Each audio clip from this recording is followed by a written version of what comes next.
Waka Waka, bitcoinheiros! Bem-vindos a mais uma Toca do Dove. Eu sou o Dove, o seu bitcoinheiro camarada. Lembrando, BitDove no Twitter. Bitcoinheiros, claro! Não deixe de se inscrever aqui no canal, daquele tapa na sineta para receber atualizações sempre que um novo vídeo for postado. Hoje, vamos ver aí, você que não tem nenhum satoshinho em seu nome, você mesmo. Será que você tá atrasado pro Bitcoin? Fica comigo!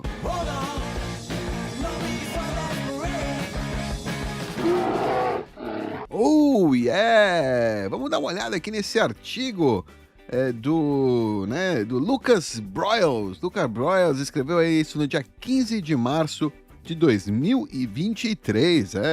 Já temos 14 anos, mais de 14 anos de rede Bitcoin no ar. Será que você está atrasado para o Bitcoin? Qual será o topo de um dinheiro? Qual é o topo, né? Qual é o fim do preço, né, da valorização de dinheiro imutável que se torna o padrão para a humanidade? E por que é a hora de você sair do zero, né? Comprar aí o seu primeiro satoshinho? Quanto Bitcoin é necessário para ficar rico e financiar o seu estilo de vida? Qual é o mínimo de Bitcoin necessário para se proteger contra a inflação inevitável, né, que está chegando aí, as corridas bancárias e falências fiduciárias? Será que você está muito atrasado para o Bitcoin? O que uma alocação de 1% faria aí? Que diferença uma alocação de 1% aí do seu patrimônio em Bitcoin faria para você? Essas são perguntas que novatos e veteranos do Bitcoin se fazem aí o tempo inteiro, né, uns aos outros, e muitas vezes, né, e não tem uma resposta clara. Tem alguns que falam que é tarde, outros que falam que é cedo ainda. Vamos aí, então, né, tentar estruturar, né, uma resposta para essa pergunta, né? Não há um topo para um padrão monetário imutável, né? Não tem fim a possibilidade de valorização de um padrão monetário imutável, um novo padrão monetário, né? Janeiro de 2009 foi a primeira previsão de preço do BTC. O Hal Finney, né, naquele momento na lista de mailing list de criptografia, preveu que o Bitcoin poderia se tornar o sistema de pagamento dominante global, né? E preveu aí um preço de 10 milhões de dólares por moeda. O cálculo do Finney estaria mais próximo, né? Ou seja, 10 milhões de dólares em 2009 era o equivalente em poder de compra, né, ao que hoje são 40 milhões de dólares.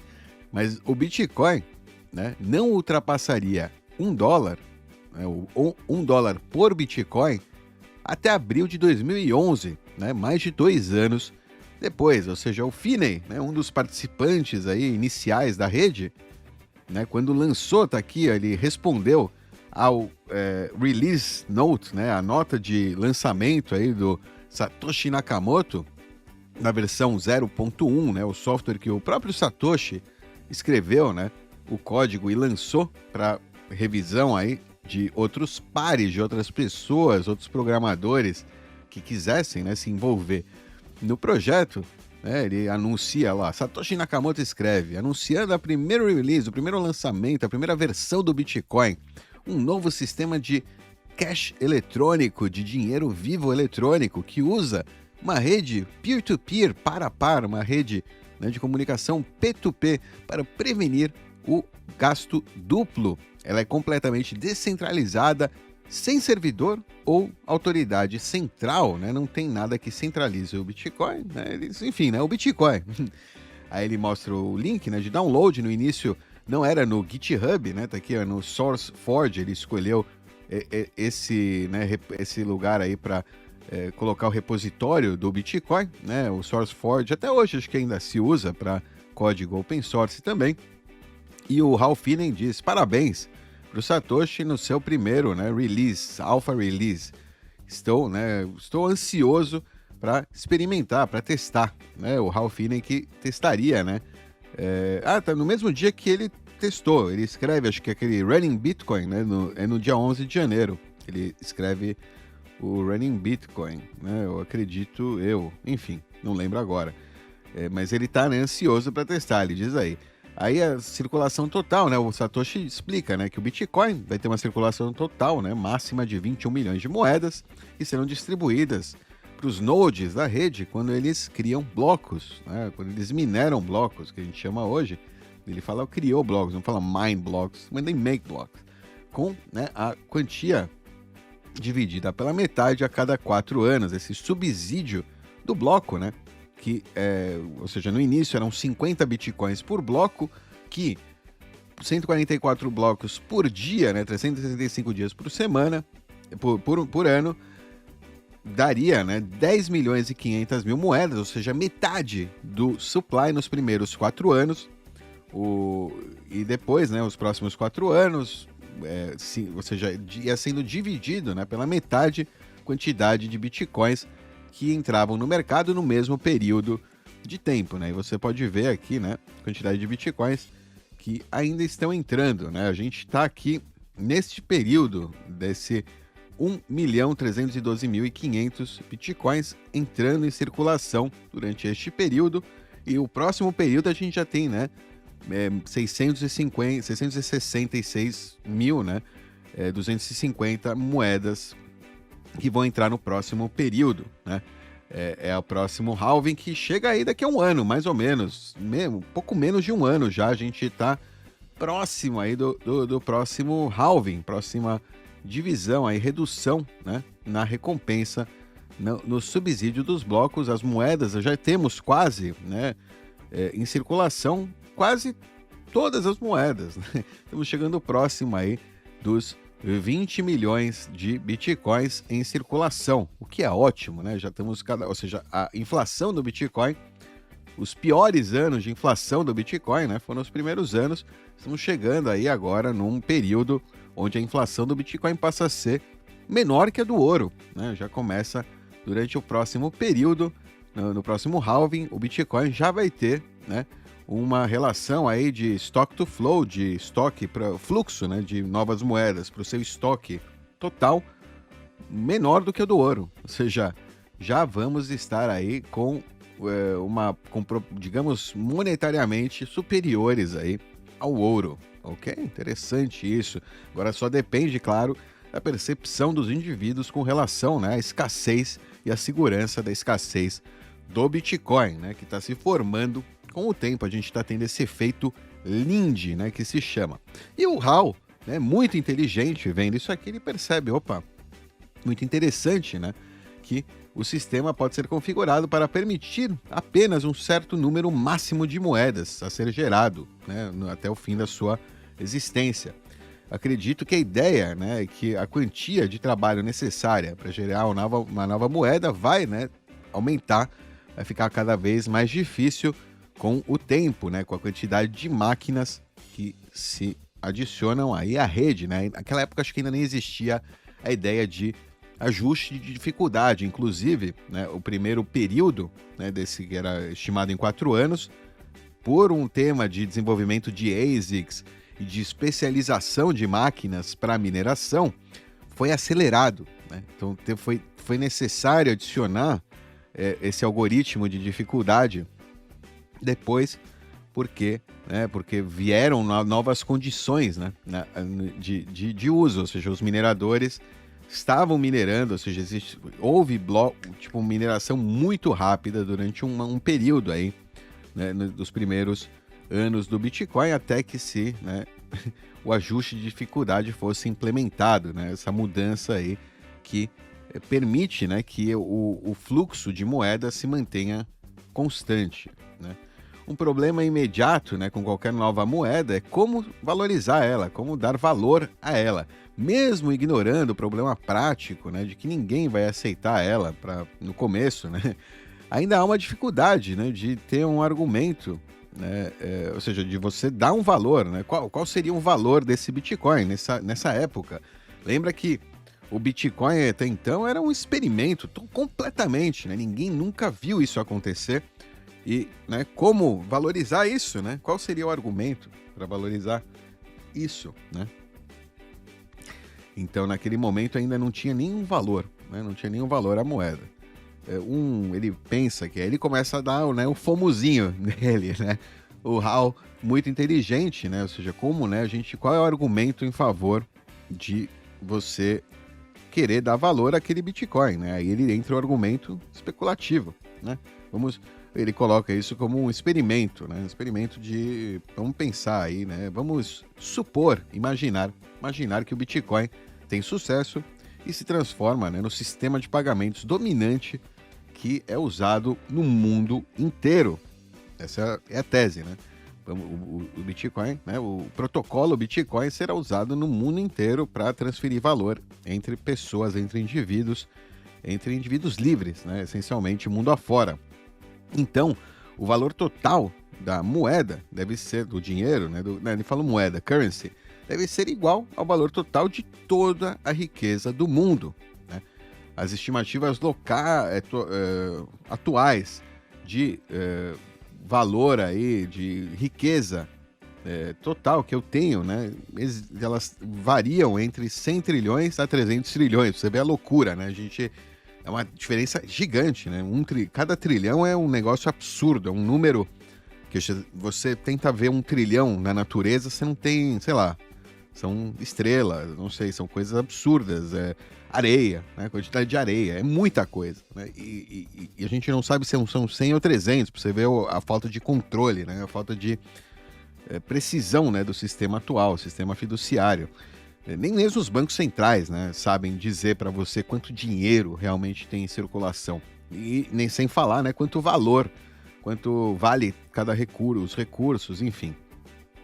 Então, com 20 milhões de moedas, né, cada uma ele reduziu para 20, né, digamos 1 milhão aí se perde, cada uma tem um valor de aproximadamente, então, 10 milhões de dólares naquele momento, né? Hoje em dia, a gente acredita que a gente já tá nos quadrilhões, né? Então, por isso, dizem 40 milhões, né? Esse valor de riqueza que existe no mundo, acho que já está no quadrilhão, já está nos quadrilhões. Então, a possibilidade de gerar moedas hoje, com alguns centavos de tempo de computação, pode ser uma ótima aposta, né? Com um pagamento aí de mais ou menos 100 milhões para 1, ou seja, as chances, né, ou seja, você ganhar dinheiro é bem grande, né, naquele momento de você começar a minerar e guardar aqueles bitcoins, a chance de você ter algum ganho, né, nessa aposta, digamos, é bastante grande. Não é ele como, né, um participante livre aí da rede, né, não é o Satoshi dizendo isso, é o HAL. O HAL, o pessoal, tem muita gente que fala que ele é o Satoshi, né? Eu acho que, bom, enfim, dá pra ser, né, também, não dá pra eliminar essa possibilidade, mas eu acho que não, Ele é uma pessoa que simplesmente entendeu, né, o Bitcoin rapidinho, entendeu as chances, entendeu que valia a pena, né, ou seja, egoisticamente valia a pena participar daquele experimento, né, ver até onde ele ia, né, o que ia acontecer. Nesse momento, especialmente, né? Como é que chama? O quanto você investir nisso é muito baixo e o retorno potencial, né, como ele mesmo avalia aqui, extremamente alto. Então não tinha nem o que pensar. Uma ótima loteria, né? Uma ótima maneira de alocar um pouco de recursos aí da sua máquina, do seu computador, né? E naquele momento dava para, né, com um computador privado, um PC, você podia deixar rodando ali o software do Bitcoin, o Node, e muita gente que rodou nesse período recebeu, né, recompensa, 50 Bitcoins. Né? Naquele momento não valia absolutamente nada, né? Era só um experimento, né? Você estava testando a tecnologia e, claro, também guardando, muita gente, né, guardando aquelas moedas. Pessoas como o Satoshi até hoje, né? Tem gente que fala, sei lá, uns bestas aí de Faria Limer, falam que o Satoshi o Satoshi fez isso para se enriquecer, né? Até hoje, né? Imagina, se tivesse feito para se enriquecer, pensa toda a incerteza que tem, né, ao redor disso. Ninguém sabe que o Bitcoin vai realmente funcionar, né? Que as pessoas vão comprar, que as pessoas vão aceitar, que vai se desenvolver, né, esse ambiente. Se o Satoshi tivesse feito isso para enriquecer, ele já teria vendido, né, algumas moedas, como é o caso de todos os fundadores de shitcoins aí, né, que a gente chama das moedas, as altcoins, né, as criptomoedas que o pessoal chama, né, erroneamente. são golpes, né, de afinidade, não são criptomoedas, não são Bitcoin, não tem nada a ver com o Bitcoin. Porque, olha, exatamente uma das diferenças grandes é que o próprio Satoshi jamais vendeu nenhuma moeda, nenhuma, dá para ver, público, tá na blockchain. Ele era um dos poucos participantes no início, né, minerando. Tem aí um padrão, né, na mineração dele, né? Ainda não tinha um grande set de anonimidade, que a gente chama, ainda não tinha participantes suficientes para que o sistema fosse eficaz, né, de forma pseudônima, né, da maneira pseudônima de você não poder identificar o participante. Então dá para identificar o Satoshi, dá para ver as moedas dele lá sendo mineradas, né, durante o primeiro ano. E o cara jamais, ele trabalhou, né, com isso, colocou poder computacional, você pode falar que era pouco, mas era poder para algo que não valia absolutamente nada, né, durante o primeiro ano de existência. Então ele estava lá colocando, voluntariamente, né, jogando dinheiro fora, entre aspas, para manter aquela rede ativa, para manter, né, aquele projeto funcionando, né? E ele poderia, né, trocar, digamos, sei lá, em 2013, que teve uma bolha, né, porra, $1.000 cada um. Se você fez um negócio que você achava que não ia valer nada, né, se você quisesse ganhar dinheiro fácil, ficar rico, né, porra, era um momento de ter vendido. Se não em 2013, tá bom, vamos dizer que não, tá bom, ele queria esperar um pouco mais. 2017, então, né? Ah, não, aí não vendeu, também não vendeu nada. Ah, não, então 2021, porra, 60 pau foi o negócio. Ah, é boa, vai estourar. Pô, se o cara tivesse feito isso pra ganhar dinheiro fácil, né? Ficar rico do dia pra noite, né? Pô, o cara já teria vendido, são 3 eventos, né? Se realmente é um esquema de Ponzi, né? Em algum momento, o cara que tá no topo da pirâmide tem que vender, né? Porque senão não tem sentido. se é realmente, né, o que muitos Faria Limers aí, ignorantes, falam, né? Que o Satoshi vai vender a moeda, ele fez isso para ficar rico. Não, né? Enfim. O Hal, né, ele viu aqui como uma aposta que vale a pena e é uma maneira, na verdade, ele também acho que estava em prol da liberdade, né? Mas é só uma maneira aqui de instigar, né, a ganância, de fazer trabalhar aí a cabeça de outros participantes para vantagem, né? Vantagem egoísta de você minerar, de você participar da rede Bitcoin, mesmo se você não tem certeza que ela vai dar certo. Se ela dar certo, né, é muito vantajoso que você se una à rede, né, que você tenha uma quantia em Bitcoins. Naquele momento era extremamente vantajoso. E aí o que a gente quer saber, né, se ainda é, hoje ainda é vantajoso como era naquele momento, né? Claro que não é igual àquele momento, né? Mas naquele momento eram poucas as pessoas que poderiam entender. Hoje a informação está um pouco mais distribuída. Vamos ver se a gente entende melhor, né? O que o Finney entendeu é que com a invenção do dinheiro perfeito, toda a riqueza global inevitavelmente se consolidaria nele. Henry Ford, Nikola Tesla e outros também previram isso, né? Também falaram sobre esse dinheiro baseado em energia. O sistema monetário fechado, né, inevitavelmente absorve todos os sistemas abertos de produtividade. O dinheiro é a tecnologia que precifica tudo dentro do seu próprio livro razão. Né? Não há previsão de preço aí de um topo para um padrão monetário imutável da raça humana. O padrão, né? O padrão imutável da raça humana existe, né? É infinito o potencial. O seu topo é o potencial humano, né? O potencial de desenvolvimento humano, é o nosso potencial civilizacional. Esse é o topo do Bitcoin, né? Se o Bitcoin ganha, né? Se dentro dele se precifica tudo. O sistema fechado, monetário fechado, né? É sobre poder de compra, não preço. Por isso, a melhor maneira de pensar aí no valor do Bitcoin não está no preço, mas no seu poder de compra. Sobrepor aí uma parcela do estoque monetário com uma determinada quantidade de produtividade, né, ou valor econômico é uma maneira melhor de prever o valor do dinheiro. Vale a pena notar que em um livro razão finito, a desigualdade de riqueza como nós conhecemos hoje faz o contrário do que nós esperamos hoje. Mas isso é um assunto aí para outra hora. Vamos lá, vamos esclarecer quais são essas entidades, né? Quais são esses grupos, né? São 10 grupos arbitrários, que, baseados aí vagamente nas estimativas de hoje, entre o que a gente tem de entidades mega ricas, as mais ricas do mundo, né? Nações ou pessoas extremamente ricas, até aqueles em situação de pobreza, né? Quantas pessoas, qual a porcentagem da humanidade está nessa situação? Fala que são 10 entidades, né? Nações mega ricas, né? E mega ricos, que compõem aí 0,00185% do mundo, né? E aí você vai passando, não sei o quê, 1% milionários, empresas, 1,48%, ou seja, a grande maioria, né, da população, obviamente, está aqui nas classes mais baixas, né? Enquanto a riqueza é produzida, né, pela parte, né, aqui de cima, por uma menor parte da população, né? Em segundo lugar, né, temos que aplicar o princípio de Pareto, né, que muitas vezes é atribuído ao princípio de Pareto. A grande maioria da produtividade é criada pela minoria das pessoas.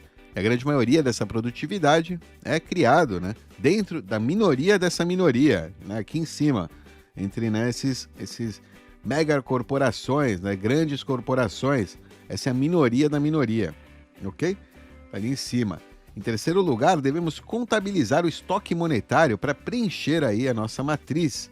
Costuma-se dizer que haverá apenas 21 milhões de bitcoins, mas isso não é verdade, né? Contabilizando aí os bitcoins perdidos, os do Satoshi, que provavelmente jamais vão se mover, a gente poderia facilmente, né, colocar aí um valor inferior a 16 milhões de bitcoins, né? Hoje em dia, que vão continuar em circulação, que ainda estão em posse de alguém, né, que ainda tem chave para mover esses bitcoins. E quando seguimos vagamente uma distribuição de Pareto e a atual distribuição classificada, né, das entidades ali acima, temos o seguinte, vamos ver, resultados fascinantes. O Michael Saylor, o governo dos Estados Unidos e alguns outros seletos já se tornaram as 10 entidades mega ricas aí do Bitcoin, né? Aí, satoshis por entidade, né? Quantos BTCs por entidade? 140 mil BTCs por entidade dessas mega ricas, né? Seriam, se a gente pegar essa porcentagem, né? Qual seria o valor, né? Aqui, ó, qual a porcentagem de BTC que esse grupo de mega ricos teria? É 8,75%, né? O valor atual para adquirir, né, essa posição, né, para você se manter aí na sua posição de mega rico, é de 2 bilhões 800 milhões de dólares, mas é meio, né, isso varia, né? Isso certamente, quando essas mega nações, a gente viu o efeito do Michael Saylor, né, quando ele comprou mais ou menos esse valor aqui de 140 mil BTCs, qual foi o efeito no preço, né? Ou seja, não é barato, né? Como não vai ser barato comprar essa quantia, né? Essas quantias grandes de Bitcoin, né? Isso é um valor que se não mudar o preço enquanto você está comprando, mas é um mercado livre, a gente sabe, né? Não tem, né? E os Bitcoins são escassos de verdade. Então, quando as pessoas começam a comprar mesmo, o preço sobe. O preço sobe porque, né, não tem... É questão de oferta e demanda aí, simples, né? Se não tiver 140 mil BTCs aí sendo minerados agora, né? Porque a mineração dá para comprar. Quando você compra do minerador, digamos, você pode comprar o preço de mercado, né? É a única pessoa que tem pressão para vender Bitcoin. Todo o resto são pessoas que não têm nenhuma pressão para vender Bitcoin e cada um vai vender no seu preço, né? Ou seja, claro, pressão ela vem e vai, né? Mas na maioria dos casos, né, os hodlers não têm pressão, não estão pressionados para vender o seu Bitcoin, né? Essa é a ideia. A ideia é sempre, né, comprar BTC com dinheiro que você pode guardar aí para longo prazo, que jamais vai ser, né, uma pressão você vender ele. Claro, né, salvo exceções, né? O bom do Bitcoin é que se há pressão, é líquido, você pode vender, né? Você não está preso numa posição. Você não tem que ficar convencendo aí o seu gerente, o seu gestor lá, né, por que você quer agora sacar o seu, né, dinheiro que você tinha programado para longo prazo. Não vai ter que pagar multa, não vai ter, enfim, né? A única multa vai ser com você mesmo, né? de vender o seu BTC mais barato do que você acha, né, que ele vale, que é toda a riqueza do mundo, né, dividida por 21 milhões.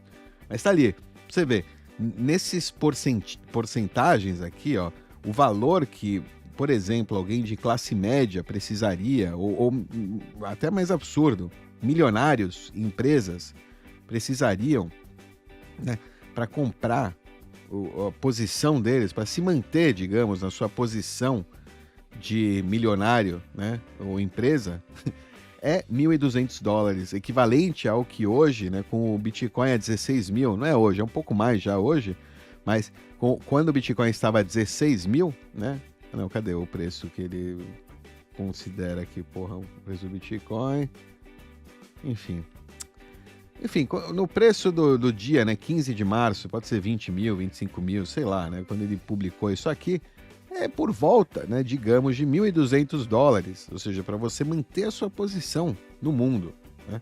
Se você comprar $200 mil, você vai estar entre os, como se fosse uma grande corporação, né? Uma grande corporação hoje, meter $200 mil, ela garante um hedge, né, uma proteção, digamos, caso o Bitcoin se torne, né, a reserva, o padrão. Tendo esse hedge ali no canto, provavelmente esses 200 mil em Bitcoin que essa empresa comprar hoje vão salvar ela em algum momento, né? Vão ser toda a riqueza que aquela empresa vai ter, além dos seus assets, né? Além dos seus bens mesmo, né? Os bens, né? Os outros bens da empresa. Claro, corporações têm, né, valor além, né, do dinheiro, além da ilusão fiduciária. Mas isso manteria eles ativos, né? Manteria eles com a possibilidade aí de estar líquidos, né? Num mundo passando por uma crise, né, de liquidez, uma crise monetária, né? Isso seria uma proteção, né? Essencialmente, todo esse pessoal aqui em cima, né, que pensa um pouco mais longo prazo, que tem dívidas, né? Bom, eles estão muito ligados ao sistema fiduciário, né? Então, todos os que chegaram nessas posições, né, estão muito ligados ao sistema fiduciário, acreditam, né, que dependem do sistema fiduciário para continuar nessa posição. Mas, enfim, o reset está vindo aí, né? Então, de repente, né, você não está mais tão garantido mais. Melhor você se garantir aí, né, sair, né, opt-out, sair daquele sistema. Pelo menos tem a opção, né, de poder sair, de não ser um refém completo, né? Tá bom que você chegou aqui por causa do sistema, né, fiduciário. Legal. Tá bom, né? Chegou aí. Mas, pô, um hedgezinho para uma grande corporação, que são $200 mil, né? Para um bilionário, que são $2 milhões, é nada, né, para esse pessoal. Para um país, 160 milhões de dólares, né? Para os Estados Unidos da América, que são 2 bilhões. O cara acabou de imprimir trilhões, né? Que são 2 bilhões de dólares, 3 trilhões, 3 bilhões. Porra nenhuma, né, para esse pessoal. Enfim, né? Eles estão comprando. Eu acho que eles estão comprando, né? Devagarzinho, pingadinho, estão confiscando, estão já vendo aí como vão, né, operar aí o SEC lá, os reguladores, né, como eles vão operar aí para saquear o máximo possível. E eu acredito que dessa vez eles vão começar a guardar, né? No passado eles sempre venderam por dólares esses bitcoins. Eu acredito que a tendência é que eles comecem a ter uma reserva, né? Guardar quando faça, né, o confisco, manter o confiscado em BTC, né? Isso seria ou, né, é que aí tem outro caso, né, porque ele pode manter o confiscado em BTC, o governo, por exemplo, que confiscou, né, de exchange, caramba, ou ele pode vender para um terceiro aí, para um laranja, né, que que tem que estar super regulado, não sei o quê, que tem que ter, né, declaração de que ele faz com cada BTC que ele vai comprar dessa subasta, desse leilão. Mas, e que, né, potencialmente pode ser confiscado no futuro, caso seja necessário, entendeu o que eu digo? Vai ter é restringido, né? Quando ele é confiscado, pode ser revendido para pagar dívidas atuais, mas, né, nada garante que um governo não queira, né, confiscar novamente, ou possa confiscar fundos que estão, né, declarados aí que são claros que estão em sua posse, né? Então por isso é importante aí manter privacidade. Mas vamos lá, vamos seguir, né? Será que ainda é cedo, então? Além disso, uma pessoa comum, já dá para ver aqui, né, que é cedo pra caramba, né? Não preciso, né? Só para você ver os valores que você precisa para manter a sua posição, para manter, né, o seu poder de compra, digamos, né, num potencial aí de Bitcoin a 10 milhões, né, que é o que ele mostrou lá, 10 milhões, 40 milhões, né, o valor, poder de compra, né, manter o seu poder de compra num mundo onde tudo é precificado em Bitcoin, né, onde os preços, né, pra você ver, né, é cedo, eu acho que é cedo, né, que você possa manter anos de poder de compra com um pequeno valor, um pequeno aporte desse, né, relativamente, eu acho que é bastante cedo, né? Acho que já dá para tirar uma conclusão daqui, mas vamos lá, vamos seguir o texto. Além disso, uma pessoa comum hoje é mais próspera do que um bilionário do século XX, é verdade. Ou seja, a gente tem energia elétrica, água encanada, encanamento, né, internet, acesso a toda a informação que a gente quer, né, grátis ou por um custo extremamente baixo.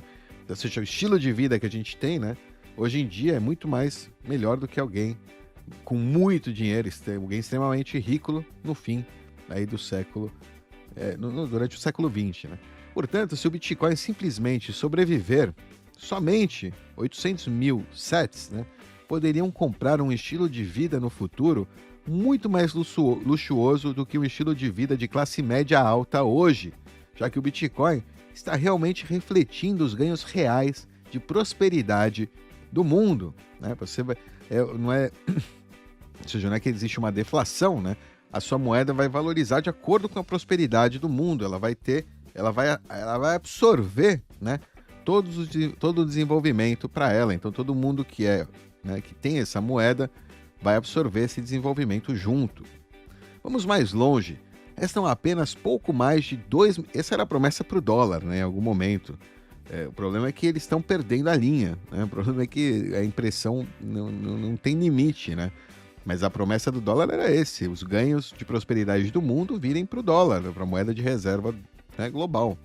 O problema é que eles perderam a linha, né? Perderam a responsabilidade, né? Foi corrompida essa responsabilidade. E no Bitcoin não deixamos mais na mão, né, de nenhum board aí, de nenhuma grupo de pessoas corrompíveis. Vamos mais longe aí. Restam apenas pouco mais de 2 milhões de bitcoins nas bolsas e pouco menos de 2 milhões para serem minerados nas bolsas, nas corretoras, né? Tem um pouco mais de 2 milhões de bitcoins líquidos, né, nas corretoras e pouco menos de 2 milhões aí a serem minerados.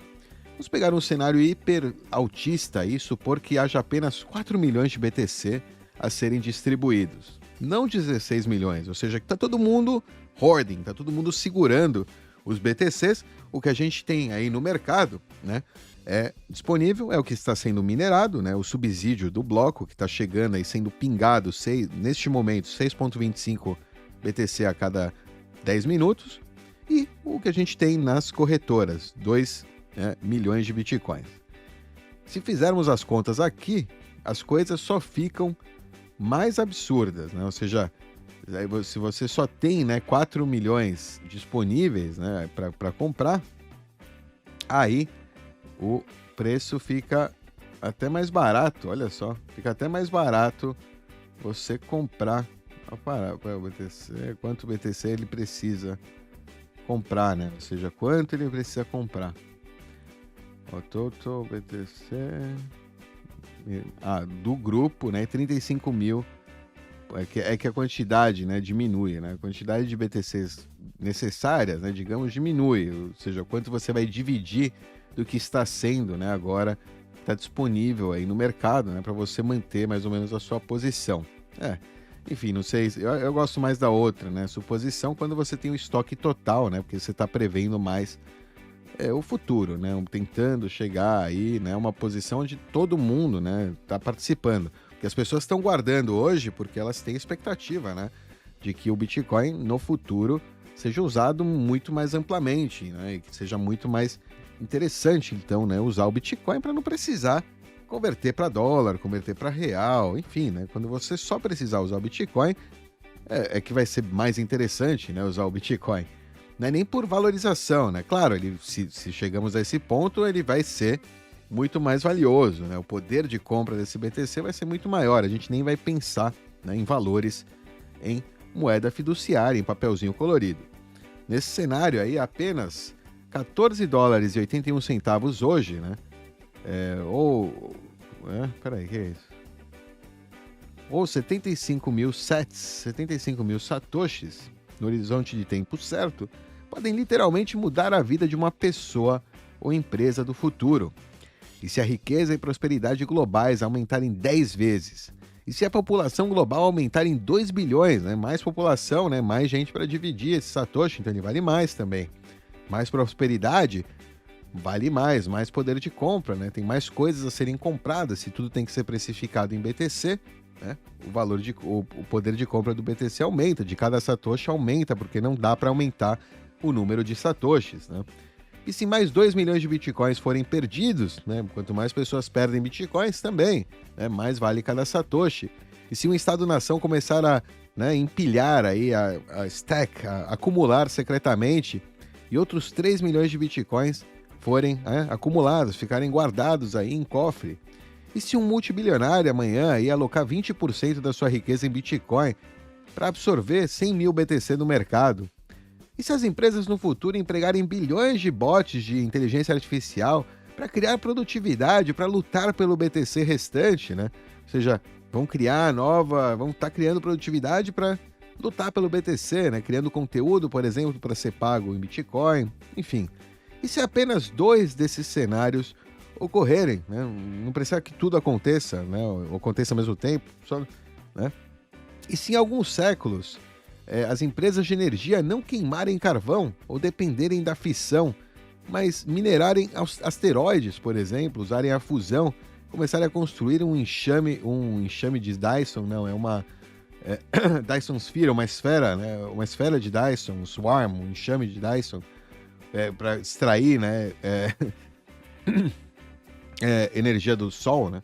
Com base em nosso modelo, se essas futuras empresas tiverem balanços aí de 10 a 1000 BTC, como se precifica isso? Uma entidade que vende os direitos de imóveis solares ou negocia um contrato para um asteroide? Parece insano, né? Parece uma loucura para a gente hoje. Por mais zombeteiro que possamos, peraí, né? A gente pode, né, zoar com isso aí, mas a gente tem menos em comum com o futuro do que com o passado, né? A gente não sabe o que o futuro nos reserva, né? A gente não sabe, a gente não tem ideia. E aí, você está muito atrasado? Então, você está muito atrasado? Absolutamente não, né? Um sistema monetário fechado, ele é projetado para nunca ser tarde demais para ninguém. Não importa o quanto eles tenham de produtividade. Quando os humanos vendem os direitos do Sol ou de outros corpos celestes no sistema solar, é quase certo que sejam vendidos em troca de Bitcoin. Pare de pensar que você está atrasado. Isso é um absurdo, né? Se você está atrasado, a gente acabou, a civilização chegou ao fim, a gente está agora é só declínio para cá, se você acha que a gente está atrasado, né? Não é tarde ainda, não é tarde, ainda é muito cedo, né? Ao meu ver, é aqui do autor também. A pergunta é, e aí, o que você vai fazer com essa informação, né? Se você é milionário em dólares em 2023, você não tem desculpa para não comprar 0,06 BTC, né? A 20 mil dólares agora por BTC, essa alocação de 0,12%, né, digamos, do seu patrimônio, pode salvar o seu portfólio. Se o Bitcoin sobreviver, eventualmente, esse 0,12 será mais valioso do que os outros 99,88% do seu portfólio. É um hedge, como eu falei, é uma forma de você se proteger. Vai que, né, como o próprio Ralph Finney falou há 14 anos atrás. Melhor ainda, aloque 1% para meio BTC, já que os mercados de ações movimentam 1% em um dia. Você pode comprar o seu seguro aí BTC com apenas um dia de volatilidade, né? Um dia de volatilidade aí do seu portfólio, compra para você, né? Provavelmente o seu barco salva-vidas aí, né? Caso a tese do BTC se realize e você tenha problemas aí bancários, problemas de liquidez aí de outro, né, dos seus papéis, enfim, né, do que você depende aí muito mais de confiança em terceiros. Você não é um milionário em dólares? Você não tem desculpa para não comprar 100 dólares de Bitcoin, né? No caso aqui de 0,005, são 500 mil satoshis, no momento que o livro foi escrito. E guardar esses BTCs, guardar esses satoshinhos, só por precaução, por qualquer coisa, né? Para você ter aí de emergência, parte do seu fundo de emergência, né? Vai saber. Você gasta tanto em seguro para qualquer evento improvável, você deve ter gastado mais, sei lá, seguro para qualquer besteira, né, da sua vida aí, para qualquer evento improvável, né? Por que não gastar em um evento provável? A maioria, né, não faz isso porque entender o BTC é aceitar muitas verdades desconfortáveis, né? Você entender que você está vivendo uma fraude aí, que o dinheiro, né, fiduciário, que você trabalhou a sua vida inteira, né, para trocar por unidades fraudulentas, né? Unidades, né, que você achava que é dinheiro, na verdade não é nem dinheiro, é moeda, é currency, é dívida, né? Não é nem é crédito. Não é dinheiro, é crédito, né? Só o BTC é dinheiro, só o ouro é dinheiro, né? Você logo perceberá que alocar 1% coloca os seus outros 99% em maior risco à medida que você suga a liquidez do Ponzi da reserva fracionária. Quanto mais tempo o Bitcoin sobreviver, aí vem o efeito Linde, né? Menor será o seu risco e maior será a sua vantagem. Ele é projetado para ser uma melhor ferramenta de economia, né, na função do tempo, no tempo, né, para absorver, para reservar valor, né, no tempo, né? Espaço e tempo também, especialmente no tempo. Pessoalmente, eu acho que o meu modelo de 16 milhões é muito pessimista e o modelo de 4 milhões é muito otimista, né? Por enquanto, ou seja, o valor só ter 4 milhões de BTCs disponíveis, né, no mercado, né? O de 16 milhões é pessimista, né, que vai ter todos esses BTCs estão no mercado, né? E o 4 milhões é otimista, né, que só temos 4 milhões no mercado.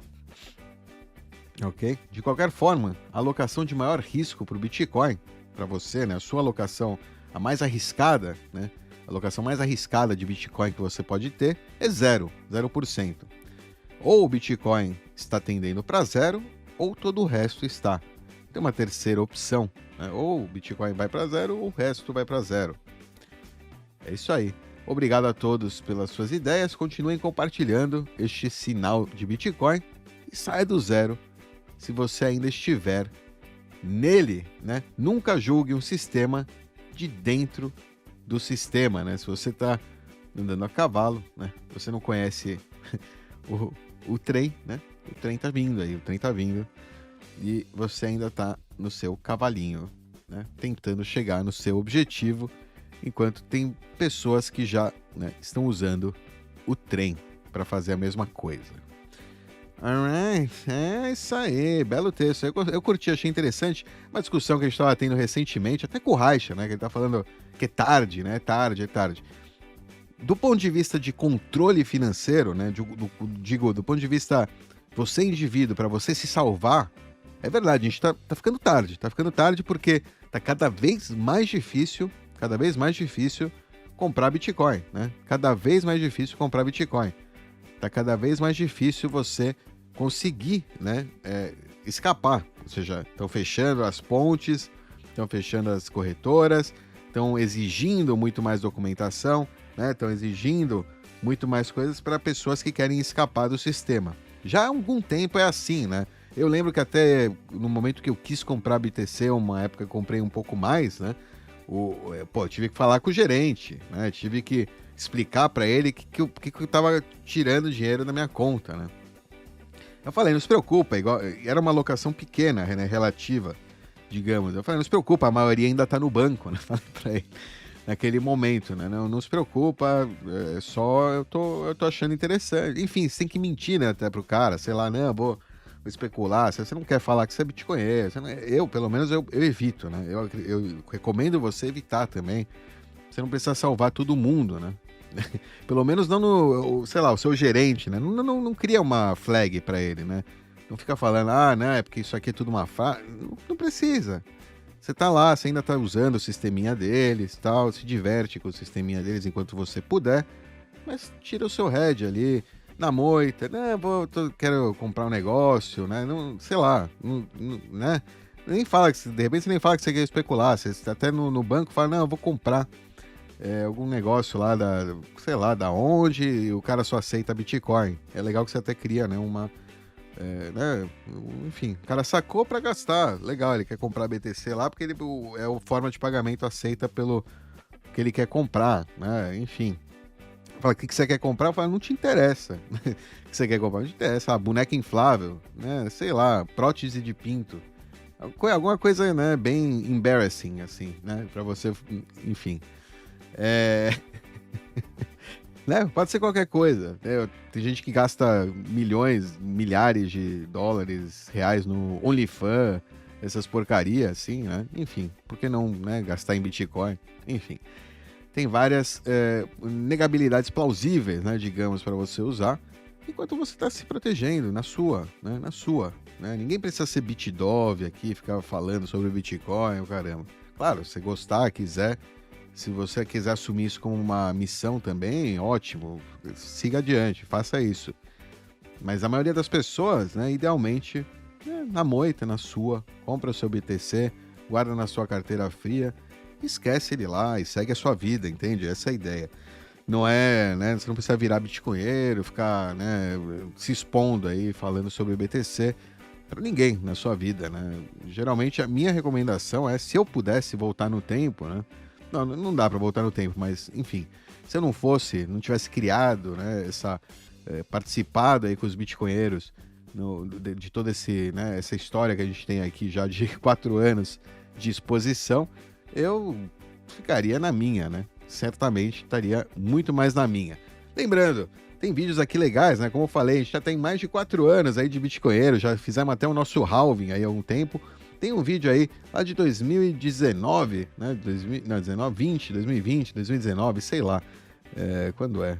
2019, 3 de junho de 2019, falando sobre DCA, né? Uma forma aí de você comprar Bitcoin, né? De você fazer compras pequenas todo mês. Você comprar, pô, imagina, do jeito que a gente viu nessa tabela aqui, né? Se alguém coloca, sei lá, $80, quanto é? Deixa eu ficar depois na tabela, tá aqui. Não, nessa aqui que é a mais, né? É a pior, né, digamos. Mas imagina, $20 por mês. $20 por mês, dependendo da época, tá? Igual você vai um pouco menos. Mas pensa que isso aqui é toda a grana, né? O equivalente, digamos, 100 mil satoshis aqui, que você precisaria para se manter na classe média, ou seja, durante uma vida inteira, uma pessoa, né? Então, cada mês você estaria salvando aí, digamos, uma pessoa, para se manter em classe média. Claro, se você colocar mais, aí você estaria salvando uma pessoa de classe média alta, uma empresa, enfim, você tem aí, né, o valor aí médio, mais ou menos, de quanto, né, se você fizer poupança. Aqui no caso a gente fez enfim, vale a pena dar uma olhada nesse vídeo, poupança Bitcoin, né?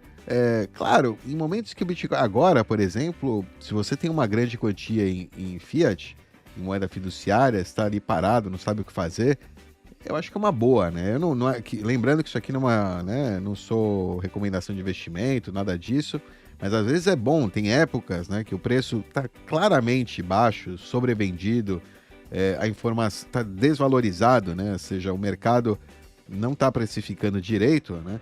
Que vale a pena colocar mais, né? Se você tem para colocar, óbvio, não pega empréstimo, eu não quero entrar nesses, né, méritos aí, não. Tem gente que fala, vai, pega empréstimo, vende a casa, né?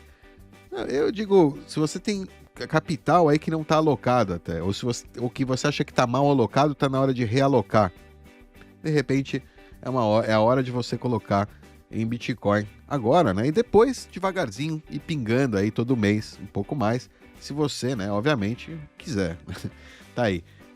Esse vídeo pode ser legal, pode te dar uma visão aí mais de longo prazo. Poupança Bitcoin vai estar aqui no link, o link vai estar na descrição. Além disso, né, se você se convencer ainda mais, entender melhor ainda como funcionam esses ciclos aí do Bitcoin, tem esse vídeo aqui sobre HODL, né, segurar o hoarding, você guardar Bitcoin, HODL, e as ondas de poupança aí do Bitcoin.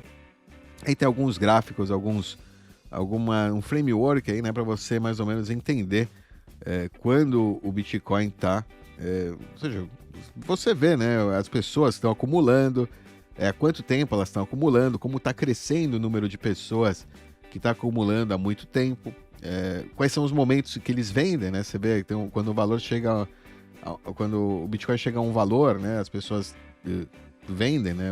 Pessoas que estavam acumulando por muito tempo às vezes resolvem que é a hora de colocar aquele BTC no mercado. Aí a gente vê aqui subindo, né? Aqui, né? Quanto mais sobe o valor, a gente começa a ver novos, né? BTCs que estavam parados antes por vários anos começam a entrar também nas corretoras, começam a ser negociados. Enfim, você vê os ciclos, né, do Bitcoin e começa a entender, né, qual é a tendência aí de longo prazo. Isso vai te ajudar provavelmente a tomar essa decisão. Mas não, você não está atrasado pro Bitcoin, ainda é cedo demais, mas pode ficar tarde, rapidinho. Então não fica bobeando aí, se você está vendo esse vídeo agora, né, em princípio aí de 2023, não bobeia, tá na hora de sair do zero, pelo menos, né, comprar um pouquinho, né. Tem BIPA para você comprar um pouquinho via Lightning, tem P2P aí, BISC, Robosets, enfim, entra aí, bitcoinheiros.com/KYC, tem algumas opções aí para você comprar Bitcoin com talvez menos invasão, né, com menos KYC, menos AML, ou nenhum, né? Mas claro, tem seus riscos também. Se você não quer entrar nisso, não quer ir encontrar uma pessoa para dar dinheiro ao vivo para receber o Bitcoin, então você não está nesse nível ainda, compra na corretora também, não importa, entra Foxbit, Mercado Bitcoin, já nem lembro que corretoras tem.